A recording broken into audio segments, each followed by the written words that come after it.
तो दोस्तों, भोजपुरी के पावर स्टार पवन सिंह की पत्नी ज्योति सिंह इस समय जंगलों में घूम रही हैं। इसी के बारे में आप सभी को बताने वाला हूं, दिखाने वाला हूं इस वीडियो में। तो वीडियो को लास्ट तक देखते रहें और जो लोग मेरे चैनल को भी तो सब्सक्राइब नहीं किए हैं वो लोग कर लें, क्योंकि हमारे चैनल पर भोजपुरी का हर खबर सबसे पहले आता है। तो सबसे पहले आप सभी को बता देना चाहता हूँ, आज ज्योति सिंह ने बहुत दिनों के बाद अपने इंस्टाग्राम पे एक वीडियो पोस्ट किया है, जो कि आप लोग स्क्रीन में देख सकते हैं। इस वीडियो में ज्योति सिंह जंगल में घूमती हुई नज़र आ रही हैं, जंगल के रोड पे, जो कि आप लोग देख सकते हैं। इसी वीडियो को ज्योति सिंह ने पोस्ट किया है अभी कुछ देर पहले। ये वीडियो काफ़ी तेज़ी से वायरल होना शुरू हो चुका है। लोगों का कहना यह है कि क्या पवन सिंह और ज्योति सिंह में इस समय ठीक ठाक नहीं चल रहा है क्या? तो दोस्तों, आप सभी को बताना चाहता हूँ, इसके बारे में मुझे पता नहीं है, हो सकता है आपस में फिर से ठीक ठाक नहीं चल रहा होगा।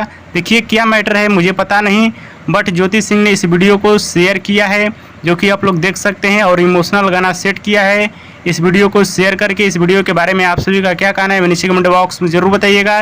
वीडियो पसंद आया तो ज़्यादा लाइक करें, कमेंट करें, शेयर करें, सब्सक्राइब करें। धन्यवाद दोस्तों।